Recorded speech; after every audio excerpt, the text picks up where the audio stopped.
നല്ല വെയിലുള്ള സമയത്ത് ഉണ്ടാക്കിയെടുക്കാൻ പറ്റിയിട്ടുള്ള പുളിയും മധുരവും ഒക്കെ ചേർന്നിട്ടുള്ള നല്ല അടിപൊളിയായിട്ടുള്ള ഒരു ഐറ്റം ആണ് കേട്ടോ ഇന്ന് ഷെയർ ചെയ്യുന്നത്. അപ്പോൾ ഈ ഒരു സമയത്താണ് ഇത് ഉണ്ടാക്കിയെടുക്കാൻ പറ്റിയിട്ടുള്ള ഏറ്റവും ഒരു നല്ലൊരു സമയം. അപ്പോൾ ഇത് റെഡിയാക്കി എടുക്കാൻ വേണ്ടിയിട്ട് ഇതാണ് നമ്മൾ പഴുത്ത മാങ്ങയാണ് കേട്ടോ എടുത്തിട്ടുള്ളത്. അപ്പോൾ ഈ ഒരു മാങ്ങയുടെ സീസണിലാണ് നമ്മൾ ഇതൊക്കെ ഉണ്ടാക്കി വെക്കാറുള്ളത്. നമുക്ക് മാങ്ങയൊക്കെ പണ്ടൊക്കെ കേട് വരാതെ ഉണ്ടാക്കി വെച്ചിട്ടുണ്ടായിരുന്ന ഒരു സംഭവമാണ് കേട്ടോ. അപ്പോൾ ആദ്യം തന്നെ മാങ്ങ നന്നായിട്ട് പഴുത്തിട്ടുള്ള മാങ്ങ തൊലിയൊക്കെ കളഞ്ഞ് ഇതുപോലെ മുറിച്ചെടുത്തിട്ട് നമുക്ക് മിക്സിയുടെ ജാറിലേക്ക് ചേർത്ത് കൊടുക്കാം. ഇതിലേക്ക് ഒരു തുള്ളി പോലും വെള്ളം ചേർക്കാതെ ഇത് നന്നായിട്ടൊന്ന് അരച്ചെടുക്കണം. അപ്പോൾ നന്നായിട്ടൊന്ന് അരച്ചെടുത്തതിന് ശേഷം ഇതുപോലെ ഒരു പാനിലേക്ക് മാറ്റാം. എന്നിട്ട് ഇതിലേക്ക് മധുരത്തിന് ആവശ്യമായിട്ടുള്ള പഞ്ചസാര ചേർത്ത് കൊടുക്കാം. ഞാനിവിടെ 2 ടേബിൾ സ്പൂൺ പഞ്ചസാര മാത്രമേ ചേർത്ത് കൊടുക്കുന്നുള്ളൂ കേട്ടോ. കാരണം ഈ ഒരു മാങ്ങ അത്യാവശ്യം നല്ല മധുരമുണ്ട്. അപ്പോൾ മാങ്ങയുടെ മധുരം നോക്കിയിട്ട് അതിനനുസരിച്ചിട്ടുള്ള പഞ്ചസാര ചേർത്ത് കൊടുത്താൽ മതി. പിന്നെ ഒരു 1/4 ടീസ്പൂണ് ഉപ്പും കൂടെ ചേർത്ത് കൊടുത്തിട്ട് ഫ്ലെയിം ഓണാക്കി ഇതൊന്ന് നന്നായിട്ട് തിളപ്പിച്ചെടുക്കണം. തിളപ്പിച്ചിട്ട് ഈ ഒരു മാങ്ങയിലുള്ള വെള്ളമൊക്കെ ഒന്നിങ്ങനെ വറ്റി വരണം കേട്ടോ. അപ്പോൾ നന്നായിട്ട് തന്നെ ഇതുപോലെ ഇളക്കി കൊടുത്ത് തിളപ്പിച്ചെടുക്കാം.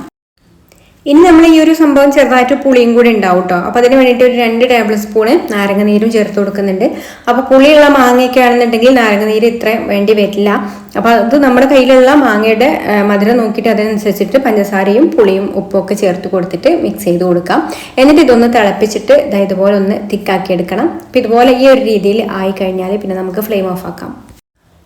ഇനി നമുക്ക് ഇതുപോലെ ഒരു സ്റ്റീൽ പ്ലേറ്റ് എടുത്തിട്ടുണ്ട്. അതിൽ ഇതുപോലെ എണ്ണ ഒന്ന് ബ്രഷ് ചെയ്ത് കൊടുക്കാം. നെയ്യൊന്നും ചേർത്ത് കൊടുക്കരുത് കേട്ടോ. ഫ്ലേവർ ഇല്ലാത്ത ഏതെങ്കിലും ഓയിൽ വേണം ചേർത്ത് കൊടുക്കാൻ. ഞാൻ സൺഫ്ലവർ ഓയിലാണ് കേട്ടോ എടുത്തിട്ടുള്ളത്. അപ്പോൾ അത് ഒന്നാക്കി കൊടുത്തതിന് ശേഷം നമ്മൾ റെഡിയാക്കി എടുത്തിട്ടുള്ള ആ ഒരു മാംഗോയുടെ പൾപ്പ് ഇതിലേക്ക് ഇട്ട് കൊടുത്തിട്ട് എല്ലാ ഭാഗവും ഒരേ കനത്തിലൊന്ന് നിരത്തി കൊടുക്കാം. നല്ല തിന്നായിട്ട് നിരത്തി എടുക്കുകയാണെന്നുണ്ടെങ്കിൽ പെട്ടെന്ന് തന്നെ ഉണങ്ങി കിട്ടും കേട്ടോ. പക്ഷെ ഇത് കഴിക്കാൻ ഒന്നുകൂടി ടേസ്റ്റ് ഉണ്ടാവുക കുറച്ചൊരു തിക്നെസ് ആയിട്ടാണ്. പിന്നെ നമ്മളിപ്പോൾ നല്ല വെയിലുള്ള സമയമായതുകൊണ്ട് തിക്കാക്കി എടുത്താലും പെട്ടെന്ന് തന്നെ ഉണങ്ങി കിട്ടുന്നുണ്ട് കേട്ടോ. അത്രക്കും ചൂടുള്ള വെയിലല്ലേ. അപ്പോൾ വെയിലില്ലാത്ത സമയത്ത് ഇത് ഉണ്ടാക്കരുത്. നല്ല വെയിലുള്ള സമയത്ത് തന്നെ ഉണ്ടാക്കുക. അതാണ് ഞാൻ പറഞ്ഞത്. ഈ ഒരു സമയത്ത് നല്ല ചൂടുള്ള വെയിലാണ്.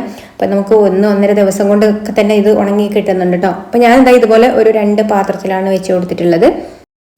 അപ്പോൾ ഞാനിത് വെയിലത്ത് വെച്ച് നന്നായിട്ട് ഉണക്കിയെടുത്തിട്ടുണ്ട്. 1.5 ദിവസം കൊണ്ടാണ് കേട്ടോ എനിക്കിത് ഉണങ്ങി കിട്ടിയിട്ടുള്ളത്.